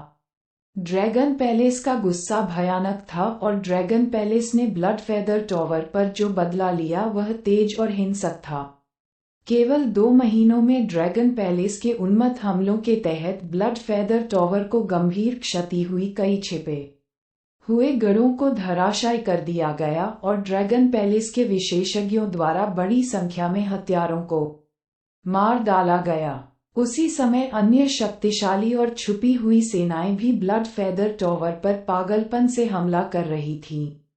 ब्लड फेदर टॉवर के इतिहास में ये 2 महीने सबसे दुखद थे। ब्लड फेदर टॉवर के हत्यारों ने छिपने की पूरी कोशिश की, यहाँ तक कि खुद को दिखाने की हिम्मत भी नहीं की और विशेष रूप से किसी भी मिशन को अंजाम नहीं दिया।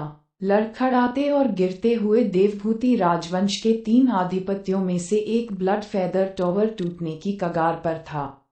हालांकि जैसा कि सभी ने सोचा था कि ब्लड फेदर टॉवर धुएं की तरह फीका पड़ गया और इतिहास बन गया, अचानक ब्लड फेदर टॉवर से बदला लेने वाले लोग सिर्फ एक दिन में शांत हो गए। हाँ, वे सभी किसी अज्ञात कारण से रुक गए। ड्रैगन पैलेस ने हमला करना बंद कर दिया। ब्लड फेदर टॉवर को लक्ष्य करने वाली वे शक्तिशाली छिपी हुई सेनाएं भी रुक गईं। कुछ ताकतों को छोड़कर जो प्रतिशोध लेने के लिए अराजकता का फायदा उठाना चाहती थीं, सबसे मजबूत ताकतों ब्लड फेदर टॉवर को सबसे ज्यादा डर था। सभी ने आग बंद कर दी।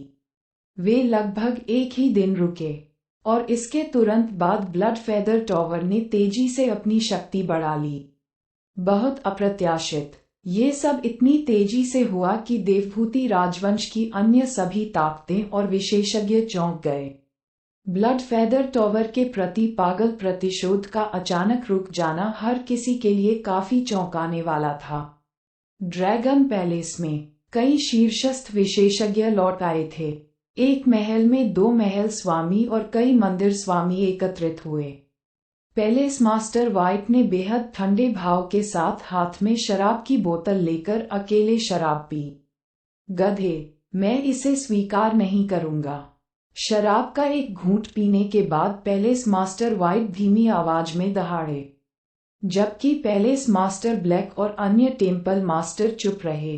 ये स्पष्ट है कि ब्लड फेदर टॉवर को पूरी तरह से खत्म करने में ज्यादा समय नहीं लगेगा। उस व्यक्ति ने हमें ठीक इसी समय हमला बंद करने का आदेश क्यों दिया? आखिर वह क्या सोच रहा है कि पैलेस मास्टर व्हाइट अभी भी शिकायत कर रहा था।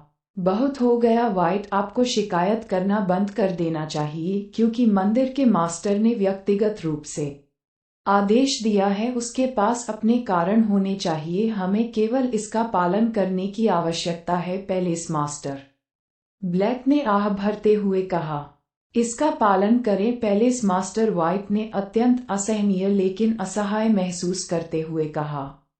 टेम्पल मास्टर ने गोल्डन ड्रैगन पैलेस के टेम्पल मास्टर का उल्लेख किया। हालांकि गोल्डन ड्रैगन पैलेस का केंद्र होने के बावजूद ड्रैगन पैलेस अभी भी इसके अधीन था और गोल्डन ड्रैगन पैलेस के मंदिर मास्टर देवभूति राजवंश के सम्राट थे। सम्राट ने व्यक्तिगत रूप से आदेश दिया था, इसलिए ड्रैगन पैलेस के उन विशेषज्ञों ने अवज्ञा करने का साहस नहीं किया। जागीर में एक पत्थर की मेज के पास वारियम अपने हाथ में एक पत्र पकड़े हुए था और उसे बर्फीली ठंडी आंखों से पढ़ रहा था। जितना अधिक वह पढ़ता था, उसकी अभिव्यक्ति उतनी ही कठोर होती जाती थी। खत्म करने के बाद वारियम इतना क्रोधित हुआ कि उसने पत्र मेज पर पटक दिया। Bastard, just a blood feather tower, इसे कैसे मिटाया नहीं जा सकता? वारियम का गुस्सा उसके शरीर में भर गया। उनके बगल में बैंगनी रंग के लबादे में दीपेंद्र सम्मानपूर्वक खड़े थे।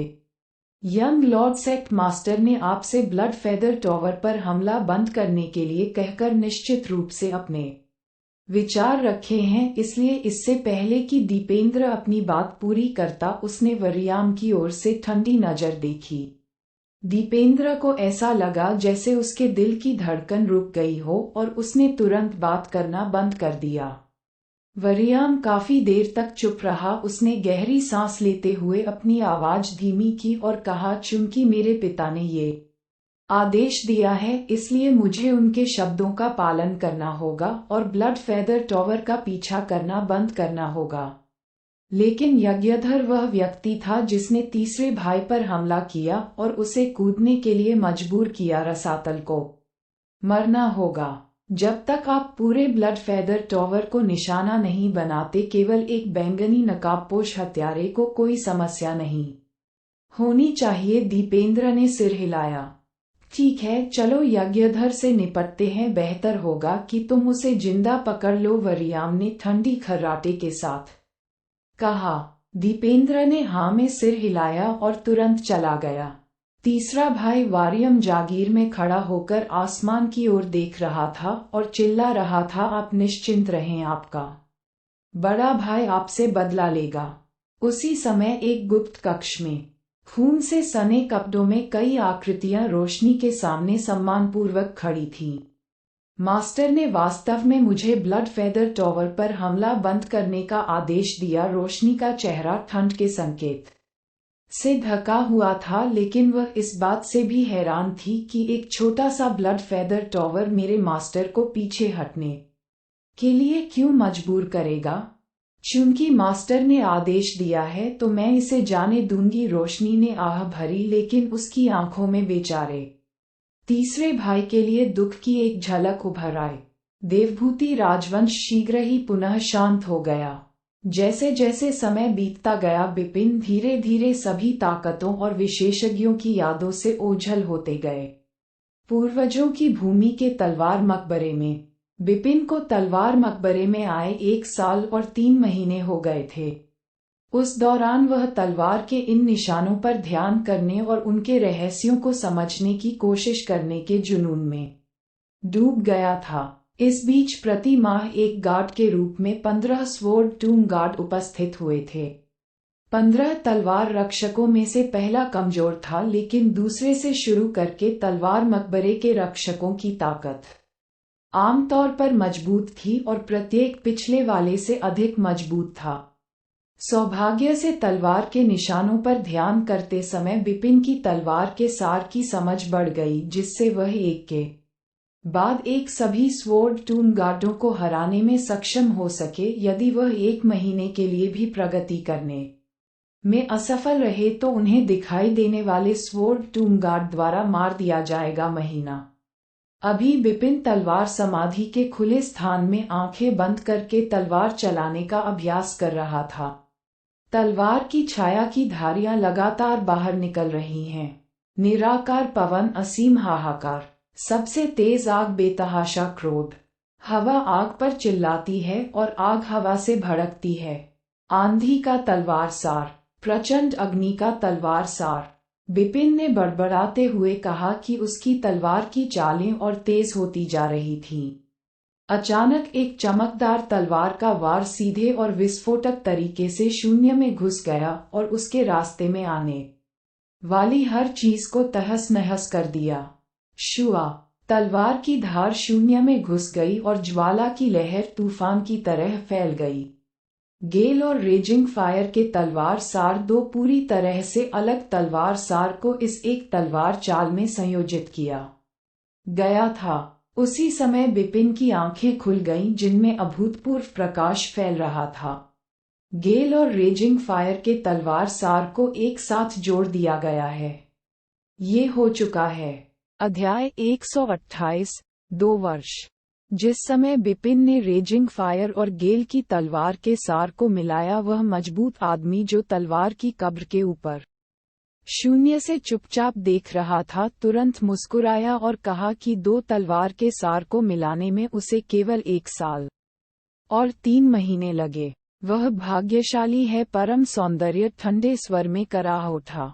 उन्हें मिलाने के बाद बिपिन ने जो तलवार चालें चलाईं, वे पहले से भी अधिक भयानक थीं, क्योंकि उसकी ताकत फिर से बढ़ गई थी। तलवार मकबरे के रक्षकों के साथ उसकी लड़ाई आसान हो गई थी। सर्दी फिर आ गई। बाहरी दुनिया बहती बर्फ के टुकड़ों से भरी हुई थी, लेकिन रसातल के नीचे पूर्वजों की भूमि में अभी भी अंधेरा था। बिपिन को तलवार मकबरे में आए 2 साल हो गए थे। 2 वर्ष हो गए लड़के को जाने दो, परम सुंदरी कहो, इसके अलावा उसे ये तलवार चलाने की विद्या भी दो। यह निस्वार्थ तलवार तकनीक है। मजबूत आदमी के चेहरे पर हैरानी भरी अभिव्यक्ति थी। पिछले 2 वर्षों में मैंने तलवार मकबरे के रक्षकों की कठिनाई को लगातार बढ़ाया है। ये बहुत कठोर था। ये तलवार कौशल उसके लिए एक प्रकार का मुआवजा है। अपनी बात समाप्त करने के बाद परम सौंदर्य घूम गया और शून्य में गायब हो गया। हृष्ट-पुष्ट व्यक्ति मुस्कुराया और तुरंत नीचे गिर गया। नीचे बिपिन ने स्वॉर्ड टूम में प्रवेश करने के बाद से 24वें स्वॉर्ड टूम गार्ड को हरा दिया था। पर्याप्त नहीं है, चाहे वह पृथ्वी का तलवार सार हो या पानी की बूंद, ये पर्याप्त नहीं है। बिपिन ने धीरे से भौहें से कोड़ ली। 9 महीने पहले उन्होंने आंधी और उग्र आग के तलवार सार को मिलाकर उग्र पवन तलवार सार बनाया। उन्हें सफलतापूर्वक संयोजित करने के बाद वह स्वाभाविक रूप से एक तीसरी तलवार सार को जोड़ना चाहते थे। हालांकि 3 तलवार सार का संयोजन 2 तलवार सार की तुलना में अधिक कठिन था। 9 महीने की कड़ी मेहनत के बाद पृथ्वी और वाटरड्रॉप के तलवार सार उग्र पवन तलवार सार के साथ संयोजन के करीब थे, लेकिन वह असफल रहे। 2 साल हो गए। बिपिन ने अपने चारों ओर तलवार के असंख्य निशानों को देखकर चुपचाप आह भरी।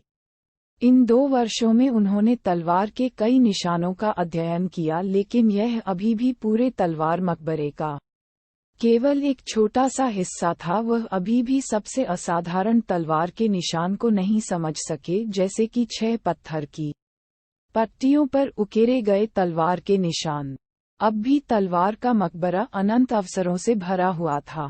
हालांकि जब वह स्वॉर्ड टूम के पास आया तो उसने बातचीत सुनी, जबकि वह मुश्किल से होश में था, इसलिए उसे पता था कि वह केवल 2 साल तक ही स्वॉर्ड टूम में रह सकता है। अब जबकि 2 साल पूरे हो गए, यदि कोई दुर्घटना न हुई तो उसे चले जाना चाहिए। निश्चित ही जब उसके मन में जाने का विचार आया तो उसने देखा कि एक हृष्ट-पुष्ट व्यक्ति उतरकर उसके सामने आ गया। जब बिपिन ने इस आदमी को देखा तो उसे एक अजीब सा एहसास हुआ। इस आदमी को देखते समय एक भय की अनुभूति हो रही थी जिससे उसका दिल कांप रहा था, भले ही वह बिना किसी आभा के एक सामान्य व्यक्ति की तरह यहाँ खड़ा था। सबसे महत्वपूर्ण बात ये थी कि उस हटे-कट्टे आदमी से जान का एहसास नहीं हो रहा था। वह कठपुतली से अधिक मानव नहीं लगता था। 2 साल बीत गए, मेरे पीछे आओ। मजबूत आदमी की अभिव्यक्ति ठंडी थी। बिपिन ने सिर हिलाया। हालांकि वह तलवार के मकबरे से बेहद आकर्षित था, लेकिन उसे वहां से निकलना पड़ा। सर, मैं पूर्वजों की भूमि के बारे में कुछ प्रश्न पूछना चाहता हूँ। रास्ते में बिपिन भी कुछ पूछना चाहता था। आखिरकार वह अभी भी बहुत उलझन में था और अनगिनत सवालों से भरा हुआ था, लेकिन जब उसने अपना मुंह खोला तो उस हटे-कट्टे आदमी ने उसे डांटा।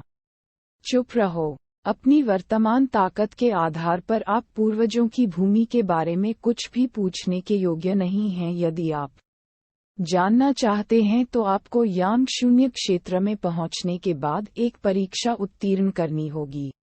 बिपिन चौंक गया और दोबारा पूछने की हिम्मत नहीं हुई। ये रहा।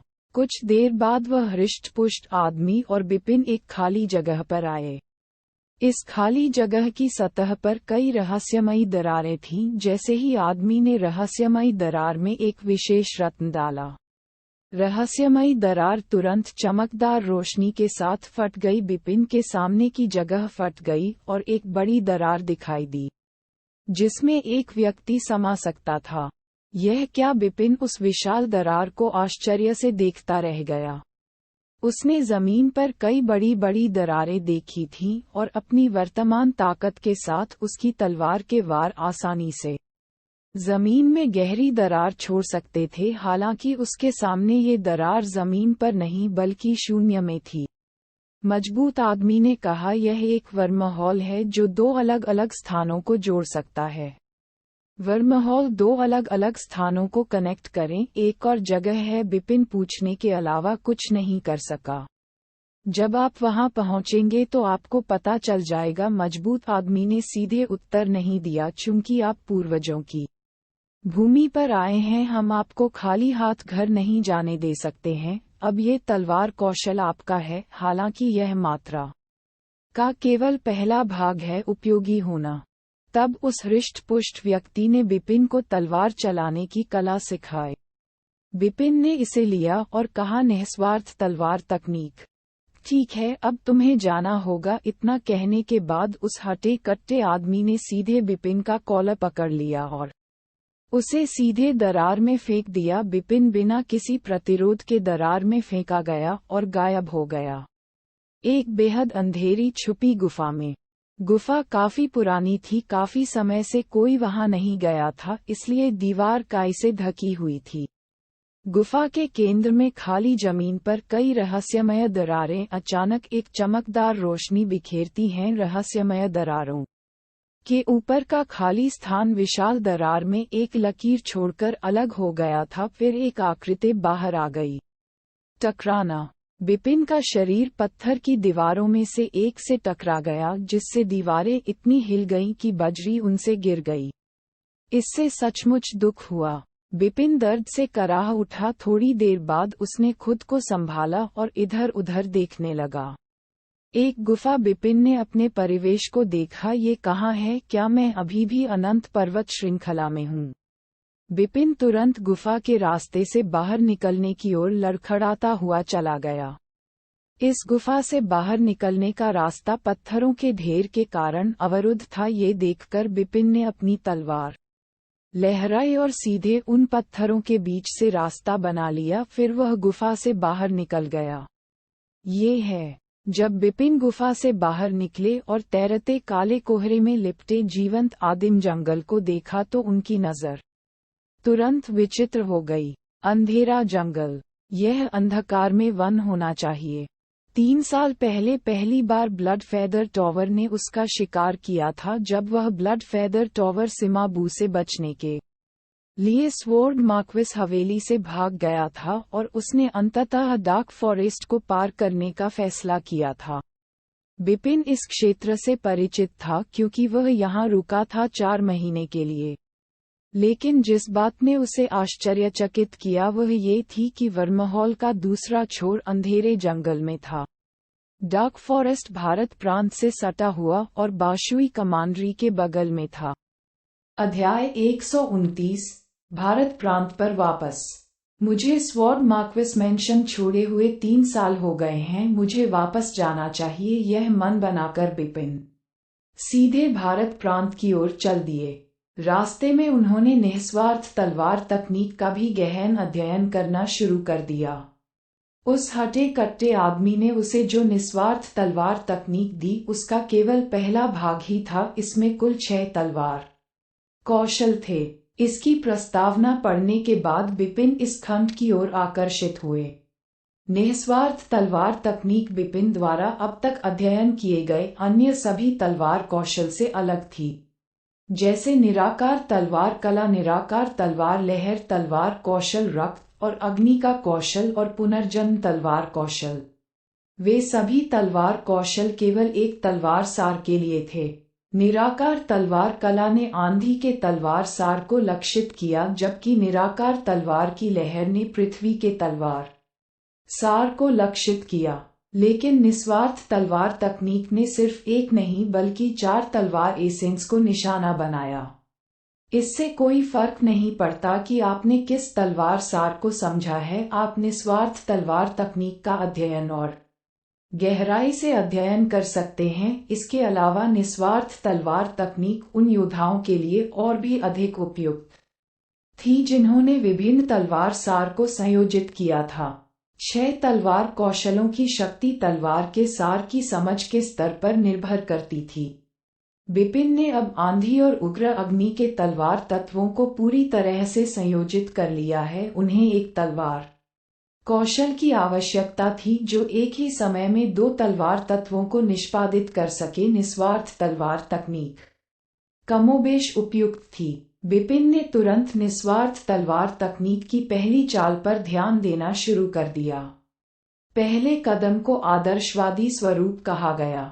2 दिन बाद अंधेरे जंगल से गुजरते हुए बिपिन ने अपनी ट्रिपल किल तलवार निकाल ली। आदर्शवाद, एकांतवाद। बिपिन ने गहरी सोच में बड़बड़ाते हुए कहा, ट्रिपल किल तलवार प्रकाश की एक लकीर की तरह उड़ गई और एक मजबूत पेड़ से टकरा गई। तलवार की छाया जिसने आंधी और उग्र आग के तलवार के दोनों तत्वों को मिला दिया। विस्फोट हो गया। टकराना। पूरे पेड़ के तने में सीधा छेद किया गया और 20 सेंटीमीटर से अधिक व्यास वाला एक गोलाकार छेद दिखाई दिया। पूरे पेड़ का केंद्र पूरी तरह से खोखला हो गया था। ये दृश्य देखकर बिपिन की आंखों में चमक आ गई।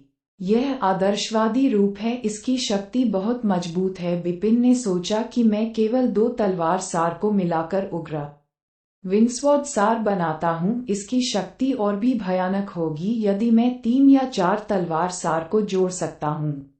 बिपिन भी बहुत उत्साहित था। पूर्वजों की भूमि के अनुभव से उन्हें बहुत लाभ हुआ।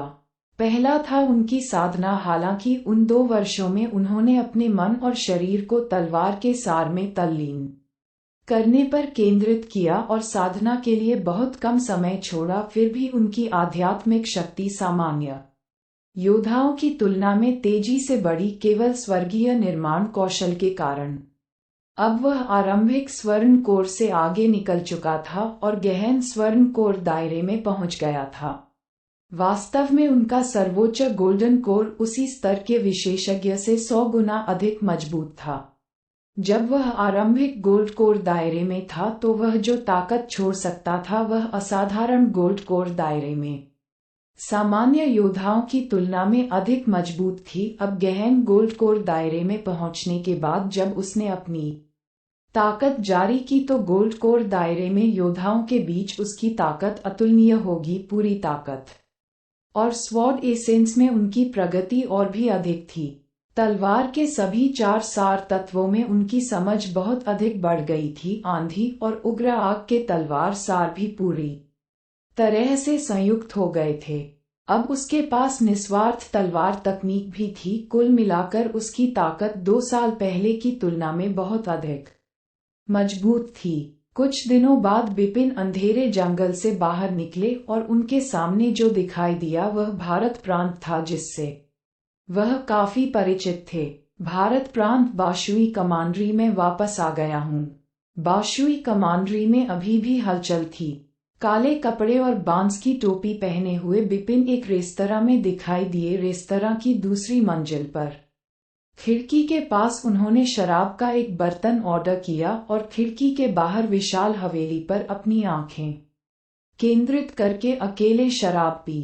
हवेली में भी हलचल थी और बिपिन मार्क्वेस की हवेली के कुछ शिष्यों को ड्रिल ग्राउंड पर तलवार कौशल का अभ्यास करते हुए भी देख सकते थे। यह वैसा ही है जैसा पहले बिपिन ने गुप्त रूप से सोचा था। तलवार मार्क्वेस हवेली, उसकी जड़ें। वह वहां पूरे 16 वर्ष तक रहा। 3 साल पहले स्वॉर्ड मार्क्वेस मैंशन मेरी वजह से काफी परेशान था। मेरी वजह से 4 बुजुर्गों की भी मौत हो गई। मुझे तो ये भी नहीं पता कि स्वॉर्ड पवेलियन की वर्तमान स्थिति क्या है। बिपिन चिंतित थे। स्वॉर्ड पवेलियन में उनके पिता ने लंबे समय तक कड़ी मेहनत की थी। जब वह छोटे थे तो उनका लक्ष्य स्वॉर्ड पवेलियन मास्टर का पद हासिल करना था। जब वह अपने लक्ष्य को पूरा करने के लिए कष्ट उठा रहा था तो कौन सोच सकता था कि कोई घटना घटित होगी। उस घटना के बाद भावी तलवार मंडप मास्टर को भारत प्रांत छोड़ना पड़ा और तलवार मंडप के 4 महान बुजुर्गों की हत्या कर दी गई। यह कहा जा सकता है कि तलवार मंडप की रीढ़ रातों रात चली गई थी। इसलिए बिपिन वर्तमान स्थिति के बारे में बहुत चिंतित थे तलवार मंडप का। लेकिन इस वक्त चूहा ए तात बाहरी सड़कों से तेज कदमों की आवाज सुनाई दी और पूरी सड़क हल्की हल्की हिल गई। सड़क के बीच में लोग तितर बितर हो गए। बिपिन ने खिड़की से कदमों की आवाज के स्रोत की ओर देखा। उसने देखा कि 3 बड़े वाइल्ड बीस्ट धीरे धीरे सड़क के अंत से आ रहे थे। वाइल्ड बीस्ट आमतौर पर आध्यात्मिक समुद्री क्षेत्र में एक आध्यात्मिक जानवर थे। उनकी ताकत सामान्य थी, लेकिन वे सौम्य थे और उन्हें वश में करना अपेक्षाकृत आसान था और उनकी गति आश्चर्यजनक रूप से तेज थी। इसलिए कुछ बड़ी ताकतें सवारी के लिए कुछ वाइल्ड बीस्ट को वश में कर लेती थीं। 3 वाइल्ड बीस्टों पर 3 आकृतियां थीं, 2 पुरुष और 1 महिला। जब बिपिन ने बीच वाली वाइल्ड बीस्ट पर बैठी महिला को देखा तो वह अपने होठों को झुकाए बिना नहीं रह सका। मेघना। बिपिन थोड़ा मुस्कुराए। यह उनकी उम्मीदों से परे था। वापस आने के बाद मार्क्वेस की हवेली में उनकी पहली शिष्या मेघना थी जो पहले उनसे उलझ चुकी थी। गहरा स्वर्ण कोर क्षेत्र बुरा नहीं। बिपिन मुस्कुरा रहा था। वह देख सकता था कि मेघना की आध्यात्मिक शक्ति की आभा गहन स्वर्ण कोर क्षेत्र तक पहुंच गई थी। ये ध्यान दिया जाना चाहिए कि मेघना की उम्र उनके जितनी ही थी। वह इस साल केवल 19 साल की थी। प्रोफाउंड गोल्ड कोर दायरे में एक 19 वर्षीय योद्धा पहले से ही बहुत अद्भुत था। 3 साल पहले जब वह मुझसे हार गई थी तो वह अपने महान गुरु के साथ अभ्यास करने के लिए लीजेंड स्वॉर्ड संप्रदाय में गई थी। अटकलों के अनुसार 3 साल के भीतर उसे लीजेंड तलवार संप्रदाय छोड़ने की अनुमति नहीं दी गई थी। वह भी आज वापस आ गई। क्या संयोग है कि बिपिन की अभिव्यक्ति अजीब हो गई। उनकी निगरानी में मेघना एयर और वाइल्ड बीस्ट्स के अन्य 2 लोग स्वॉर्ड मार्क्वेस मैंशन में दाखिल हुए। उसी समय बिपिन ने अपने आसपास के लोगों की टिप्पणियां सुनी। क्या वाइल्ड बीस्ट मेघना की लड़की स्वॉर्ड मार्क्वेस मैंशन की असाधारण प्रतिभा है? हाँ, यह वही है। ऐसा कहा जाता है कि 3 साल पहले बिपिन से हारने के बाद वह अभ्यास के लिए लीजेंड स्वॉर्ड संप्रदाय में गई थी। तब से वह कभी नहीं आई थी। अब वह आखिरकार 3 साल बाद लौट आई है। सारी स्थिति के बाद वापस आना सामान्य बात है। स्वॉर्ड मार्क्विस मैंशन भयानक है। अगर वह वापस नहीं आए तो स्वॉर्ड मार्क्विस मैंशन गायब हो जाएगी। कई योद्धा इसके बारे में बात कर रहे थे। हालांकि उनकी आवाज धीमी थी, लेकिन बिपिन अभी भी स्पष्ट रूप से सुन सकता था कि वे क्या कह रहे हैं। अगर मेघना वापस नहीं आए तो स्वॉर्ड मार्क्विस मैंशन गायब हो जाएगा। बिपिन ने अपनी आंखें सिकोड़ लीं और उसकी अंधेरी पुतली में ठंडी रोशनी की एक लकीर चमक गई। अध्याय 130 दिव्य अमर निवास के अंदर तीनों योद्धा अभी भी बातें कर रहे थे और बिपिन ध्यान से सुन रहा था। नमस्ते, मैंने सुना है कि स्वॉर्ड मार्क्विस मैंशन ने पहले ही फियर्स बीस्ट गैंग के 3 प्रमुखों को कल नेपाल में मिलने के लिए निमंत्रण भेज दिया है। मुझे डर है कि बैठक का उद्देश्य लड़ना और देखना है कि कौन अधिक मजबूत है। उनमें से एक कई वर्षों से बाशुई कमांडरी में नेता रहा है, जबकि दूसरा 3 भाइयों के नेतृत्व वाला फियर्स बीस्ट गैंग हाल ही में सामने आया है। यह एक दिलचस्प लड़ाई होगी। मुझे डर है कि इस बार स्वॉर्ड मार्क्विस मैंशन खतरे में पड़ जाएगा। हालांकि फियर्स बीस्ट गैंग कुछ समय पहले ही सामने आया था। तीनों भाई भारत प्रांत के जाने माने विशेषज्ञ हैं, खासकर सबसे बड़े भाई कृष्ण जो अर्थी ड्रैगन लिस्ट के विशेषज्ञ हैं। पूरे स्वॉर्ड मार्क्विस मैंशन में कोई भी उसका मुकाबला नहीं कर सकता। यह सही है कि स्वॉर्ड मार्क्विस मैंशन भी दबाव से अवगत है, इसलिए उन्होंने मेघना को वापस आने के लिए तत्काल अनुरोध किया। आखिरकार वह लीजेंड स्वॉर्ड संप्रदाय की एक मुख्य शिष्या है और उसकी शक्ति भी काफी प्रभावशाली है। कल सब कुछ तय हो जाएगा। तीनों व्यक्ति अपने आसपास के लोगों को नजरअंदाज करते हुए लापरवाही से बात करते रहे। उनकी बात सुनकर बिपिन थोड़ा मुस्कुराया। तीनों भाई कृष्ण बिपिन हल्के से मुस्कुराए। वह जानता था कि कृष्ण अर्थी ड्रैगन सूची में 91वें स्थान पर है, जो कि सुमित से भी कुछ स्थान ऊपर है। अगर 2 साल पहले कृष्ण की ताकत इतनी थी कि बिपिन उस पर थोड़ा ध्यान दे सके, लेकिन अब बिपिन उसे पूरी तरह से नजरअंदाज कर सकता है। Fierce beast gang sword marquis mansion के खिलाफ लड़ेगा, ये देखने के लिए कि कल कौन अधिक मजबूत है। हम दिलचस्प। बिपिन मुस्कुराए और फिर पीना जारी रखा। अगले दिन दिव्य अमर निवास के अंदर ये खबर कि स्वॉर्ड मार्क्विस मैंशन आज दिव्य अमर निवास में भयंकर जानवर गिरोह से मुलाकात करेगा, पहले से ही पूरे बाशुई कमांडरी में फैल गया था। इसलिए मूल जीवंत दिव्य अमर निवास आज खाली और अकेला था। हर कोई जानता था कि आज दिव्य अमर निवास पर भयंकर युद्ध हो सकता है। स्वाभाविक रूप से सामान्य योद्धा इसमें शामिल नहीं होना चाहते थे। निसंदेह एक अपवाद था। वह बांस की टोपी और लंबी तलवार के साथ एक काले वस्त्रधारी व्यक्ति था। वह सुबह से ही दिव्य अमर निवास की दूसरी मंजिल के कोने में अकेला शराब पी रहा था। वहां के वेटर उसे वहां से चले जाने के लिए मनाने आए थे, लेकिन वह एक शब्द भी नहीं बोला और वहीं बैठा रहा। दोपहर के समय सीढ़ियों से लोगों के एक बड़े समूह के कदमों की आवाज सुनी जा सकती थी। वे लोग स्वॉर्ड मार्क्विस मैंशन से आए थे और बिपिन उनमें से कुछ को जानते थे। उनका नेता शिभम था, जो स्वॉर्ड मार्क्विस मैंशन मास्टर था। शिभम की साधना से असाधारण स्वर्ण कोर क्षेत्र की आभा झलकती थी। आध्यात्मिक शक्ति के संबंध में वह स्पष्ट रूप से सबसे मजबूत वर्तमान था। और शिभम के बगल में प्राइमर्डियल गोल्ड कोर दायरे में 3 अन्य लोग थे। यह मेघना एर और लीजेंड स्वॉर्ड संप्रदाय के 2 प्रमुख शिष्य थे। तीनों भाइयों के आने में कुछ देर होनी चाहिए, इसलिए पहले बैठते हैं, शिभम ने कहा। फिर मेघना और लीजेंड स्वॉर्ड संप्रदाय के 2 अन्य शिष्य मेज पर बैठ गए। स्वॉर्ड मार्क्विस मैंशन के अन्य योद्धा उनके बगल में खड़े थे।